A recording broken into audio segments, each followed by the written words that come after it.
नमस्कार दोस्तों, बहुत बहुत स्वागत है आपका एग्ज़ाम गुरुजी के वीडियोस में। और इस वीडियो में हम जो चर्चा करने वाले हैं वो है मध्य प्रदेश के आर्थिक सर्वेक्षण 2021-2022 की। ठीक है, मध्य प्रदेश का बजट अभी हाल ही में प्रस्तुत किया गया 8 मार्च को। उसके एक दिन पहले मध्य प्रदेश का आर्थिक सर्वेक्षण प्रस्तुत किया गया था। और क्योंकि वेबसाइट में थोड़ा लेट डाला है, 2 से 3 दिन बाद डाला है, इसलिए हमें थोड़ा लाने में इसको देरी हो गई। और क्योंकि आर्थिक सर्वेक्षण जो है लगभग 250 से 300 पेज का है और इतना बड़ा वीडियो बनाना पॉसिबल नहीं है, लंबा हो जाता है, इसलिए हम इसको अलग अलग भागों में लेके आएंगे। और इस वीडियो में जो हम बात करेंगे वो कृषि एवं पशुपालन की बात करेंगे। एमपीपीएससी प्री और मेंस दोनों के लिए वीडियो काफ़ी महत्वपूर्ण हो जाता है, क्योंकि आपके जो एग्ज़ाम हैं अगले महीने अप्रैल में स्टार्ट होने वाले मेंस में, तो इसमें आपको बहुत सारे जो तथ्य हैं, एमपी इकोनॉमी जो इकोनॉमी का पार्ट है, हमारा पेपर है, उसका जो द्वितीय भाग है मध्य प्रदेश की इकोनॉमी से संबंधित है। वहाँ पे इसके जो आंकड़े हैं आपके काम आएंगे। और उसमें लगभग पोर्शन जो है इकोनॉमी में कृषि एवं पशुपालन का है। ठीक है, और दूसरा जो इसके तथ्य हैं वो आपको व्यापम के जो वन लाइनर फैक्ट्स होते हैं वो कई बार पूछ लिए जाते हैं। ठीक है, ऐसे ही चीज़ों को हम यहाँ पे देखेंगे और समझेंगे। तो ज़्यादा देर नहीं करते, हम आगे बढ़ते हैं। तो आपको जानकारी दे दें, एग्जाम गुरुजी में होली की महासेल लगी हुई है, इसमें 75% तक का ऑफ मिल रहा है। आप एग्जाम गुरुजी ऐप प्ले स्टोर से डाउनलोड करके आप इस ऑफर का फ़ायदा उठा सकते हैं। ज़्यादा जानकारी के लिए आप इन 2 नंबरों पर संपर्क कर सकते हैं या व्हाट्सअप कर सकते हैं।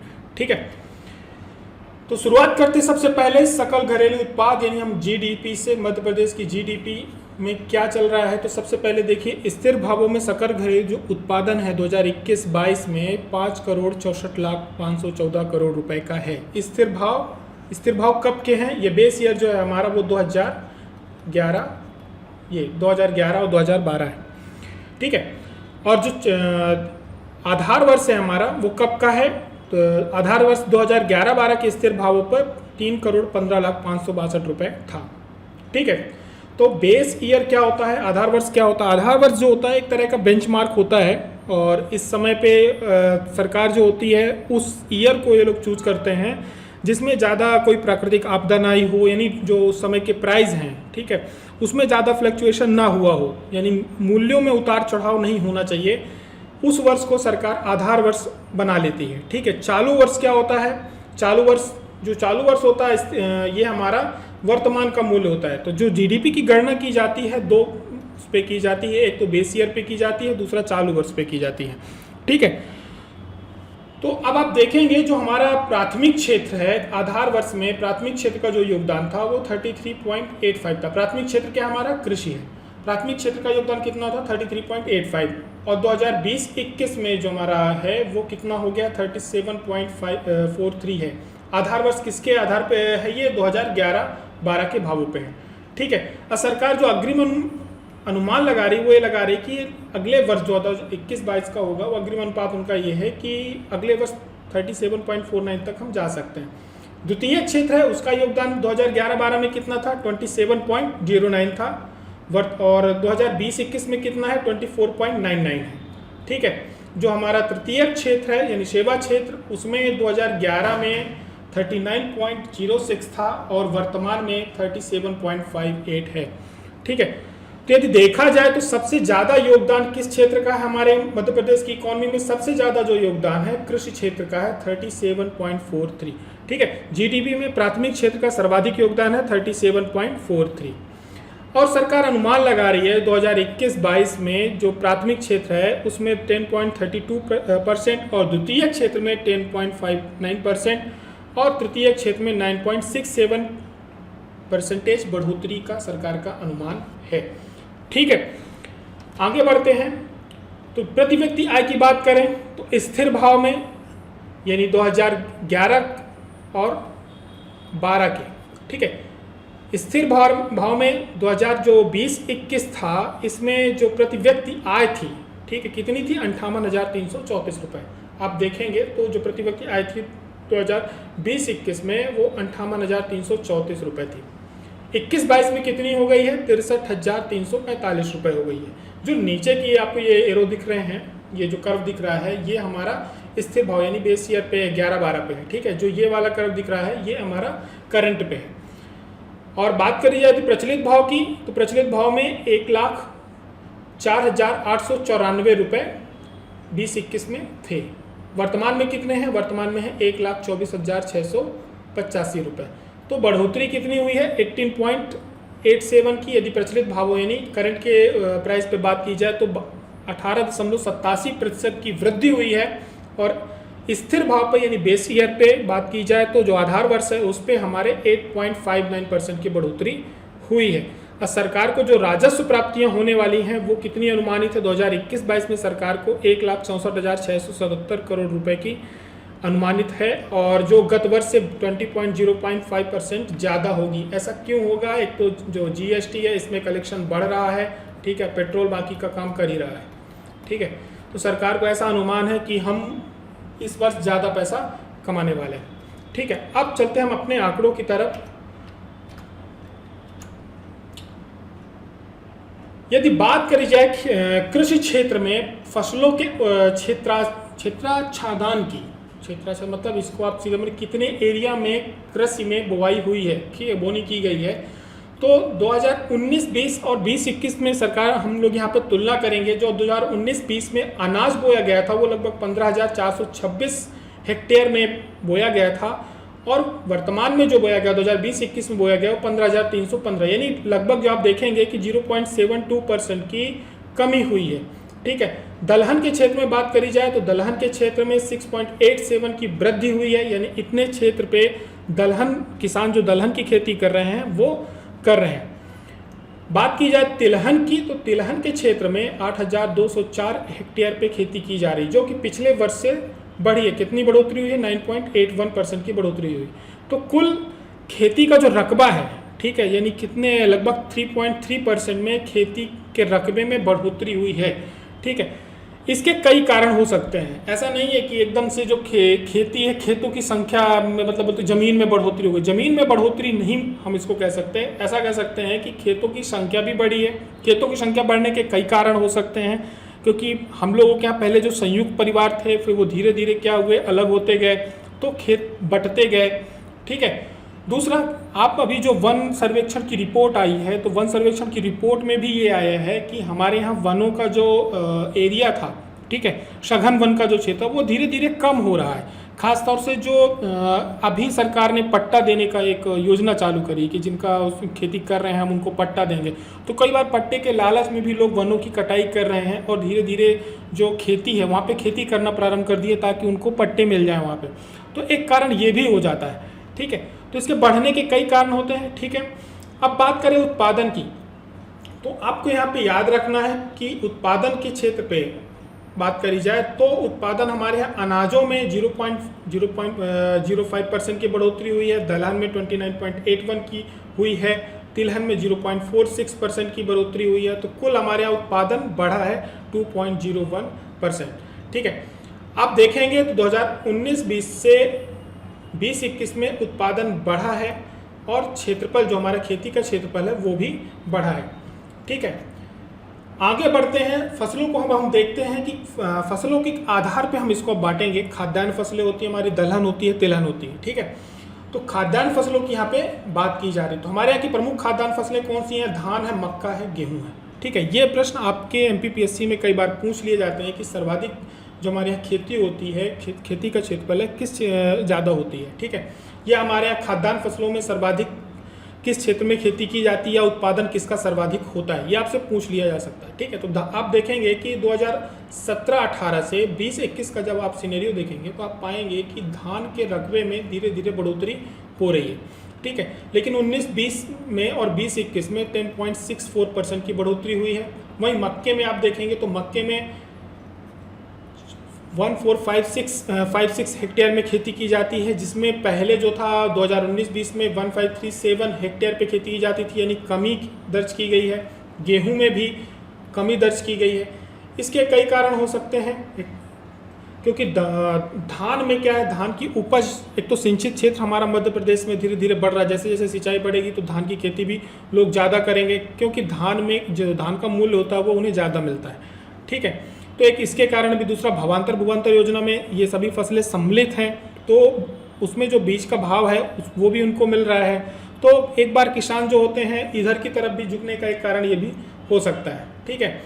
उत्पादन की बात करी जाए तो उत्पादन में भी आप देखेंगे कि धान में उत्पादन काफ़ी बढ़ा है ना, 13.20 का उत्पादन इसमें बढ़ा है, जबकि मक्का और गेहूं में उत्पादन घटा है। ठीक है, क्यों घटा है उसका कारण आपको यहाँ पे समझ में आ रहा होगा, क्योंकि जो खेती है वो कम क्षेत्रफल पे की जा रही है पहले से। ठीक है, आगे बढ़ते हैं, बात करते हैं हम दलहनी फसलों की। दलहनी फसलों में देखा जाए, बात करी जाए दलहनी फसलों की, तो आप देखेंगे कि दलहनी फसलों में जो हमारे प्रमुख दलहनी फसल कौन सी हैं, अरहर है, चना है, उड़द, मूंग, मसूर, मटर। ठीक है, ये हमारे यहाँ के दलहन है। इसमें अरहर और जो उड़द है इसके रकबे में यानी जो क्षेत्रफल है इसमें कमी दर्ज की गई है, तो लेकिन यहाँ पे उत्पादन में इसके बढ़ोतरी हुई है। ठीक है, उड़द में बात करी जाए तो क्षेत्रफल भी इसका घटा है, खेती की कम एरिया पे खेती की जा रही है तो इसके उत्पादन में भी कमी होगी।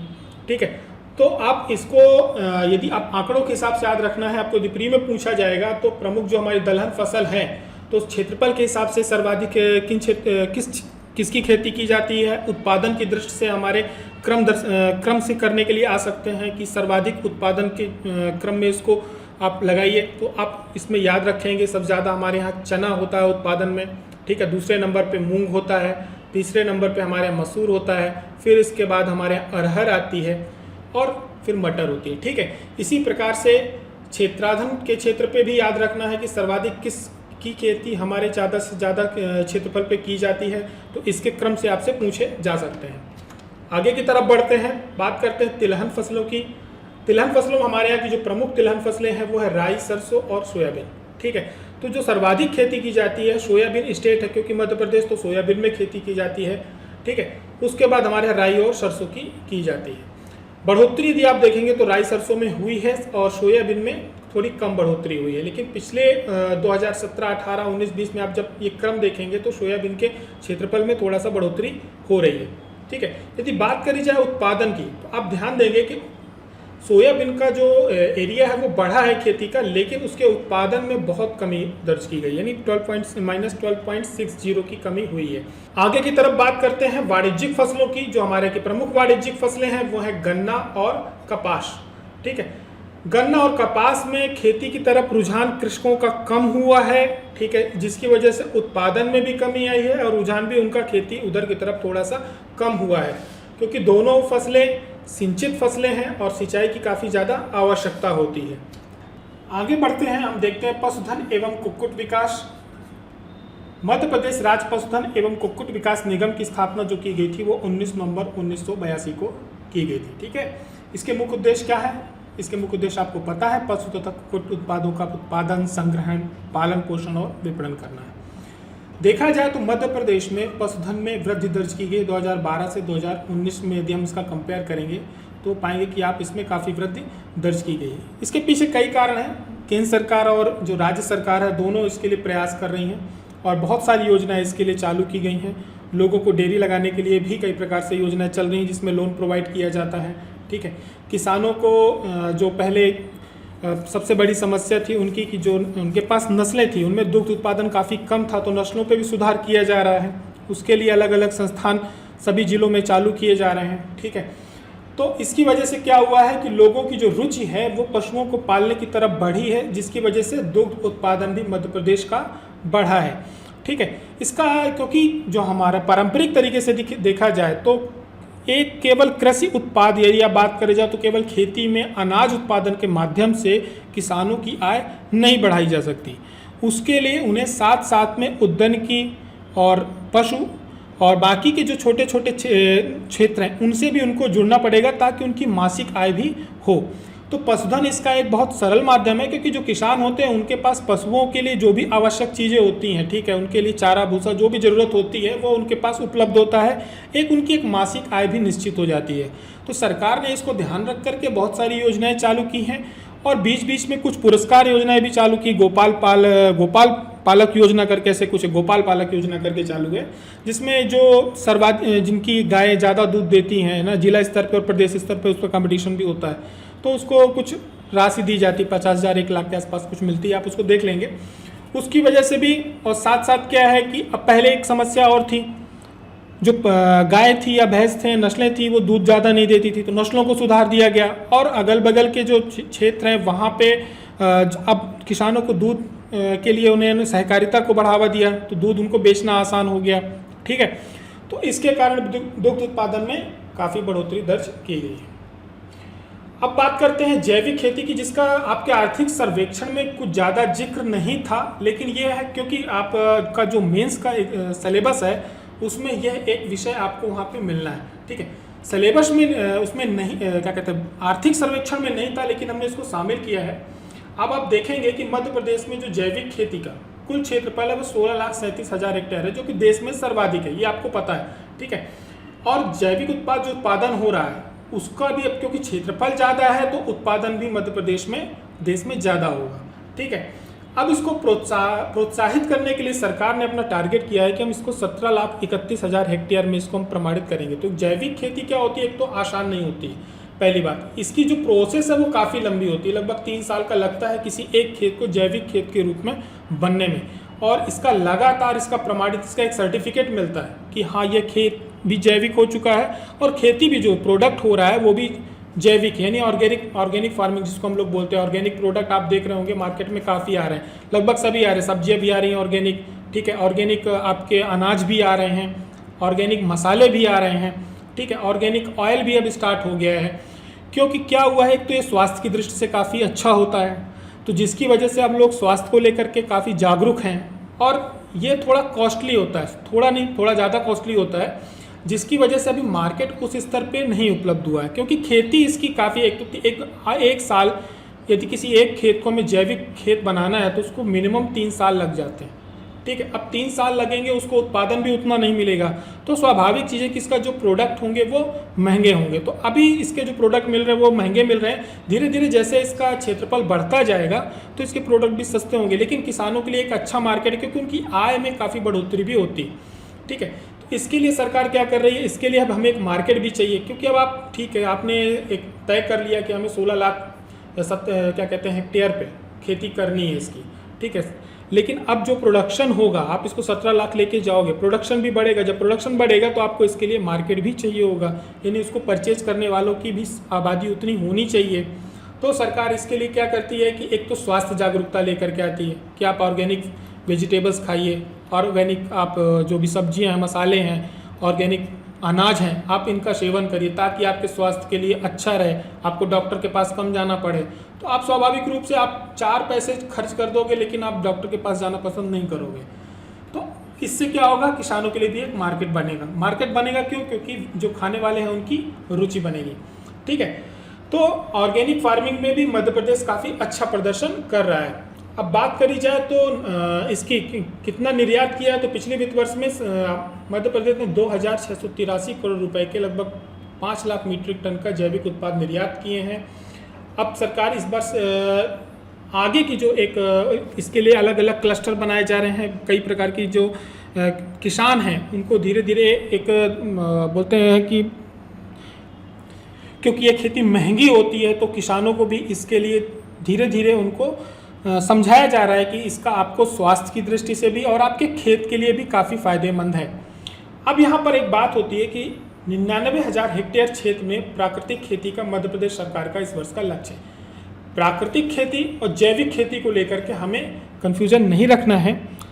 जैविक खेती जो होती है इसमें ज़्यादातर, पहली बात तो ये कि 3 साल इसका एक तो प्रमाणीकरण होता है, ठीक है, सर्टिफिकेशन होता है, एक ऑर्गेनाइजेशन होता है वो उस पर पूरी नज़र रखता है, एक प्रोसेस होती है, उस प्रोसेस के तहत उनको सर्टिफिकेट दिया जाता है। प्रोडक्ट का भी सर्टिफिकेशन होता है और खेती का भी सर्टिफिकेशन होता है। ठीक है, यानी खेत का भी सर्टिफिकेशन होता है। ठीक है, इसमें समस्या ये जाती है कि इसमें ज़्यादातर जो प्रोडक्ट यूज किए जाते हैं वो जैविक प्रोडक्ट किए जाते हैं, वर्मी कंपोस्ट वगैरह का प्रयोग किया जाता है, इसके बीज भी इनको अलग से प्रोवाइड किए जाते हैं। ठीक है, तो ये महंगी खेती हो जाती है। वहीं पे यदि प्राकृतिक खेती की बात की जाए, ये अब इस वर्ष काफ़ी प्रधानमंत्री ने भी अपने कई बार आपने भाषण पे सुना होगा कि जीरो बजट खेती। ठीक है, जीरो बजट खेती, इसकी जो खोज की थी वो एक सुभाष पालेकर करके, आप नाम याद रखिएगा क्योंकि इनको अभी 2016 में पद्म पुरस्कार दिया गया है। ठीक है, पद्म पुरस्कार दिया गया, सुभाष पालेकर हैं, इन्होंने इसकी खेती इसकी खोज की है, या एक तरह से ये कहें इसको पुनर्जीवित किया है। खेती हमारे यहाँ पहले से भी होती थी प्राकृतिक, लेकिन इसको पुनर्जीवित किया है। ये एक दो तरह से होती है। एक तो पहली बात, कृषि में इसमें पशुधन का बहुत बड़ा रोल होता है, ठीक है। पशुधन, कृषि और पशुधन, यानी कि आप बात करेंगे तो कृषि और पशुधन दोनों को साथ में जोड़ के देखा जाता है। यानी कि जो खेत होते हैं वहाँ पे जो भी पशुधन यूज किए जाए, पशुधन मतलब गोबर, खाद भी गोबर की यूज की जाएगी, ठीक है। इसी से जो कंपोस्ट बनेंगे इसी से बनेंगे। इसमें थोड़ा बहुत रासायनिक जो ऑर्गेनिक रसायन होते हैं उनका प्रयोग किया जा सकता है, खाद का प्रयोग किया जा सकता है, ठीक है। तो इसका भी मध्य प्रदेश सरकार ने 99,000 हेक्टेयर में प्राकृतिक खेती का लक्ष्य रखा है। आगे की तरफ बढ़ते हैं तो एक मध्य प्रदेश का जो हमारा कृषि बजट था उसमें एक एफपीओ का formation and promotion of farmer producer organization का जिक्र किया गया है। ये है क्या, ठीक है। आप इसमें बाकी की डिटेल्स यहाँ पे दी गई हैं, आप इसको पढ़ लेंगे। इसमें है क्या, ये एक्चुअली में ये जो एफपीओ है ये एक प्रकार का किसान उत्पादक संगठन है ना। किसानों का एक संगठन बनाया जा रहा है सरकार का। मोटा मोटा हम इसको समझें तो ये है कि आप सरकार क्या करना चाह रही है। सरकार ये बोल रही है कि आप 11 किसान मिल करके एक संगठन बनाओ, ठीक है। संगठन बनाओ, उसको कंपनी के रूप में रजिस्टर्ड करवा लो, कंपनी एक्ट में उसको रजिस्टर्ड कराओ। जब आप इसको कंपनी एक्ट में रजिस्टर्ड कराएंगे तो आपकी एक तरफ गारंटी होगी, ठीक। अब आपको इससे रिलेटेड, किसान से रिलेटेड आपको कोई प्रोडक्ट चाहिए, ठीक है। उसके लिए, फार्मिंग के लिए आपको जो भी आवश्यक सामग्री होती है ना, नए नए उत्पाद आ रहे हैं वो चाहिए, तो आपके लिए लोन लेना आसान हो जाएगा। अभी सरकार इनको क्या कर रही है, सब्सिडी भी प्रोवाइड कर रही है और 15 लाख के लगभग का लोन भी प्रोवाइड कर रही है। इसका फायदा क्या होगा, किसान एक कंपनी बनाएंगे, कंपनी बना करके क्या करेंगे, सरकार ने ई कृषि मंडी करके चालू किया है, ठीक है। इसमें व्यापारी वर्ग या कंपनियां रजिस्टर कर सकती हैं, तो वो वहाँ पे अपना रजिस्ट्रेशन करेंगे। अब क्योंकि इस कंपनी के जो मालिक है वो कौन है, किसान ही है, कोई व्यापारी वर्ग नहीं है। तो किसान क्या हो गया, अभी किसान था, अब व्यापारी भी बन गया। अब क्या होगा, उसको यहाँ पे सरकार मार्केट प्रोवाइड करेगी कि आप अपने प्रोडक्ट जा करके उसको बेचिए वहाँ पे। जब आप उसका प्रोडक्ट बेचेंगे तो जो बीच में बिचौलिए होते हैं, ठीक है, जो बीच में मीडिएटर होते हैं, वहाँ ये सबसे ज़्यादा लाभ लेकर के जाते हैं। यानी गेहूं बिकता है 20 रुपये, आटा चल रहा है 40 रुपये, तो बीच का प्रॉफिट कौन ले गया, व्यापारी वर्ग ले गया। तो इसका फायदा क्या होगा, ये जो 20 रुपये है ये भी किसको मिलेंगे, किसान संगठन को मिलेंगे। किसान संगठन को मिलने का मतलब है किसको मिल रहा है, किसान को मिल रहा है। तो सरकार ने एक तरह से ये इसके लिए एक अलग कानून बनाया है, योजना बनाई है और किसानों को इसके लिए मोटिवेट कर रही है। इसके लिए अलग अलग प्रावधान किए हुए हैं इन्होंने। और ये योजना लगभग 20 नवंबर 2020 को चालू की गई थी। और अच्छी बात हमें इसलिए याद रखनी है क्योंकि ये पूरे देश के 5 जिलों में चालू की गई थी। अलग अलग थे, बिहार का पंचारण था और बांग्लादेश बोलते पश्चिम बंगाल का भी एक जिला था, लेकिन मध्य प्रदेश के ये मुरैना जिले से शुरुआत की गई थी। मध्य प्रदेश का एक ही जिला उसमें था, मुरैना जिला, उस पर शुरुआत की गई थी, ठीक है।